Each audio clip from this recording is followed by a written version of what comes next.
કાના લાલાની ટીમને ખરેખર કોંગ્રેચ્યુલેશન, અદ્ભુત સફળતા મળે કે જો અને તમે વિચારો કે જ્યાં કૃષ્ણનું નામ પડ્યું છે ત્યાં ક્યારેય માણસ પાછો નથી પડતો.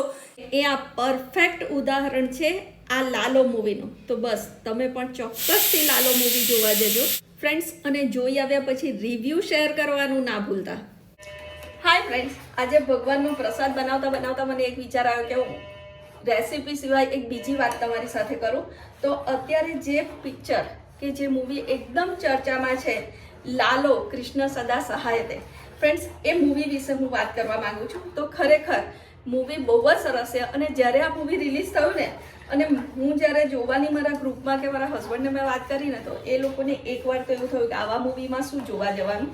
અને લિટરલી હું એકલી પણ જવા તૈયાર થઈ ગઈ હતી કે ના, મારે તો આ મૂવી જોવું જ છે.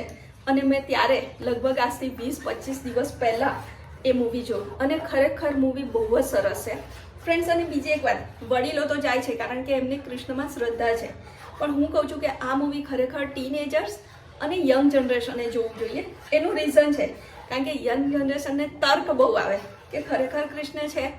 લગભગ 50% એવા છે કે જે બિલીવ કરે છે, પણ 50% એવા પણ છે કે જે માનતા નથી.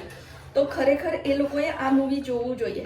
અને તમે એવું વિચારો ને કે કૃષ્ણ છે એની શું ખાતરી, તો હું તમને એ કહું કે જ્યારે તમારી મમ્મી તમને પ્રેમ કરતી હોય છે, પ્રેમથી ખવડાવે છે, તમારી કેર કરે છે, તો એ વસ્તુ તમે અનુભવી શકો છો. એવું કહે છે કે લો આ 1 કિલો પ્રેમ છે, 2 કિલો પ્રેમ છે, ના, નથી.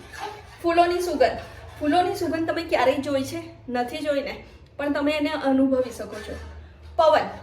પવનને તમે ક્યારેય જોયો છે?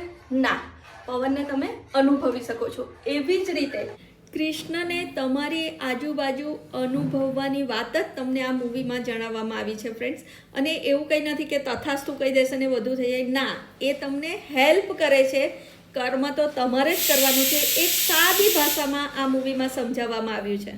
અને એમના જે ડિરેક્ટર છે અંકિતભાઈ, ખરેખર ડાઉન ટુ ધ અર્થ માણસ છે. મેં ઘણા બધા રિવ્યૂ જોયા. એ રિવ્યૂમાં એ ભાઈ એમની ટીમને સાથે લઈને જ અને એટલી કેર કરી રહ્યા છે એઝ અ ફેમિલી મેમ્બરની જેમ. તો એ પણ બહુ સરસ વાત છે. તો હું તમને એકવાર ચોક્કસથી સજેસ્ટ કરીશ કે તમે આ મૂવી ચોક્કસથી જોવા જજો. ના હું કોઈ રાઇટર છું કે ના, મને એવું બહુ સારું બોલતા પણ નથી આવડતું, પણ જે મારા દિલની વાત છે ને, એ આજે પ્રસાદ બનાવતા બનાવતા મેં તમારી સાથે શેર કરી છે. તો તમે આ મૂવી ચોક્કસથી જોવા જજો. જય શ્રી કૃષ્ણ. જો આજે વાતો કરતા કરતા આપણી ખીર રેડી પણ થઈ. જો આપણો પ્રસાદ રેડી થઈ ગયો છે. પહેલાં કરતાં ઘટી થઈ ગઈ કે નહીં, અને આપણા મૂવીના રિવ્યૂ પણ મેં આપી દીધા છે. તો ચોક્કસથી જજો.